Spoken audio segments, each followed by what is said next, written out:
I've got one. Why is a raven like a writing desk?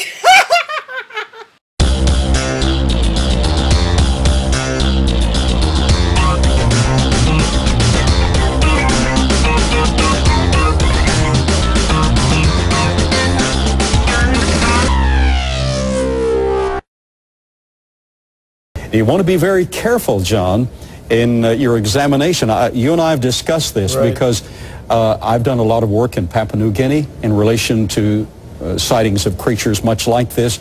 And the reports are that these creatures often exude a compound through their skin that is very caustic and toxic to human flesh. Ah yes, the dreaded invisible poison. How fearsome. But now, I was amazed at this big sickle that you brought. I am too.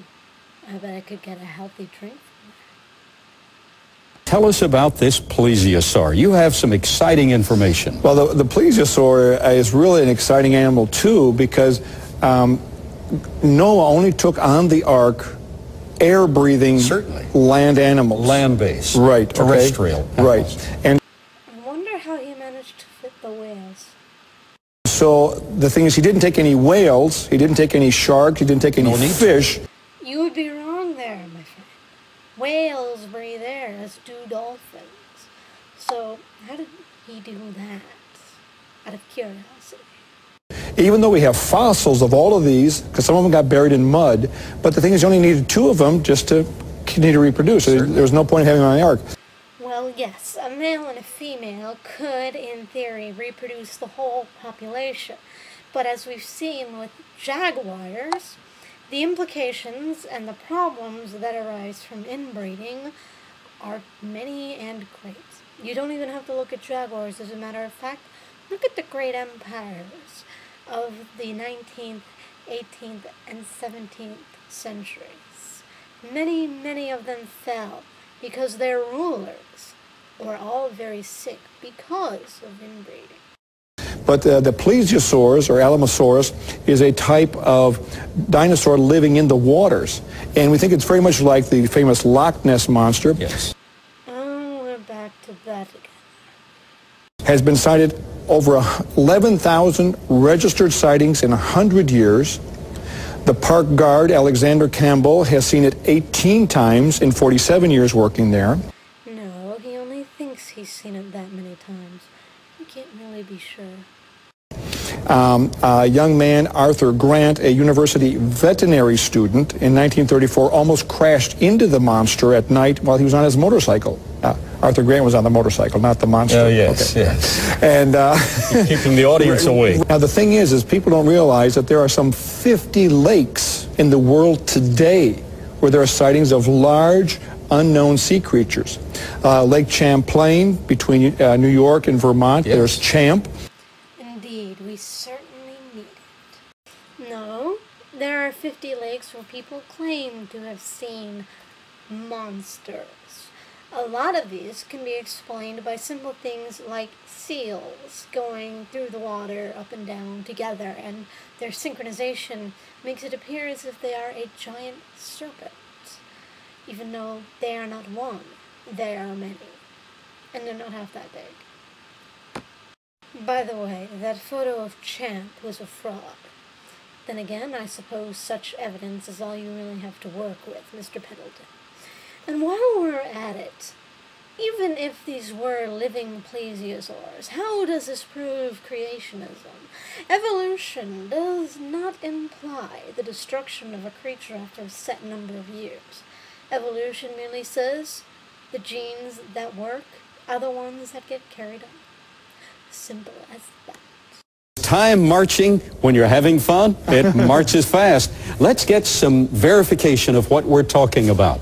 I would indeed love to see verification, what evidence you have. You talked about a bus driver, and briefly tell us about these sightings And then let's go to Mokali Mbimbi and some of the other sightings. Well, my first really contact, this is my friend, and he's a Christian brother, Adolfo Chino. He's a native Mexican from the Huichol Nation, and he's known the Lord for 18 years, and he's showing me here in my book of pterosaurs, that's flying dinosaurs, of what he saw up in the mountains.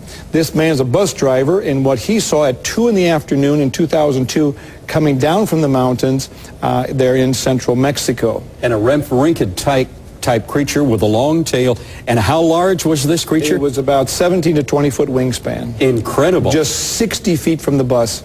2 o'clock in the afternoon, plenty of sunlight. He, his son, and 12 passengers saw it. And they all verify that. Right. Incredible. Oh, indeed. There's no way that this could have been set up.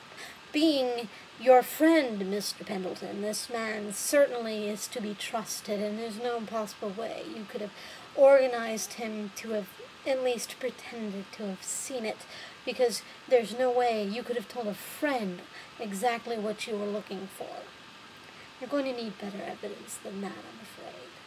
So what animal is there? Look at the tail here in this elephant. No. There's nothing like a tree. Impossible. You know? What animal could it be that ate grass, had a big stomach, was very big, very strong, very heavy, had a tail the size of the trunk of a tree? And shaped like a cedar tree, large and tapering. Exactly. And the only answer, of course, Is a dinosaur. is a dinosaur.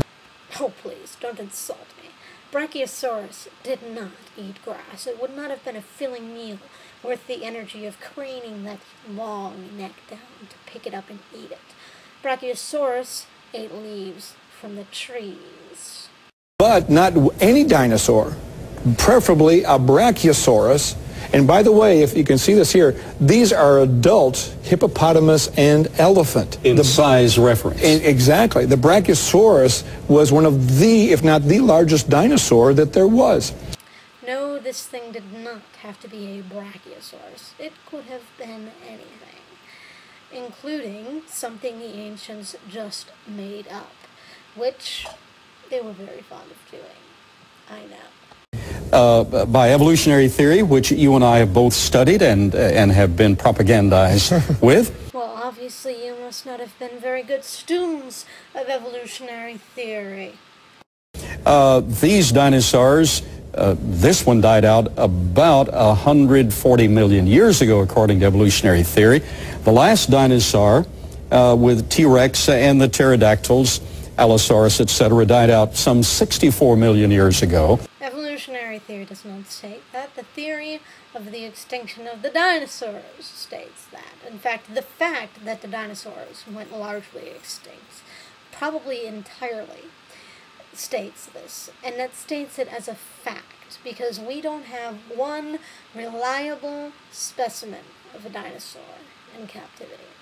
And even if we did, this would not refute evolutionary theory, because evolutionary theory is not about when something dies. It's about how something can die, how a species can die, how a species can change into a better, more fit species. This is horribly infuriating and depressing. You fools think you're so intelligent, yet you can't even research a single thing. You know nothing of what you speak of, and yet you pretend to be geniuses.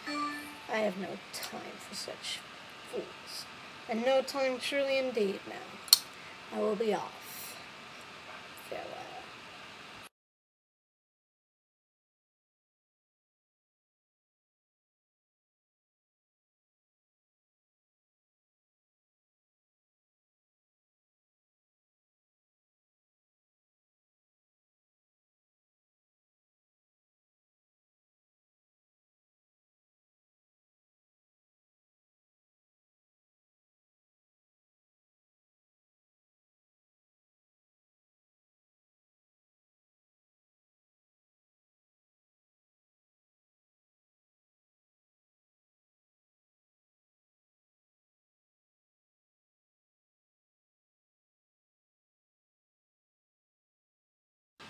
Yeah.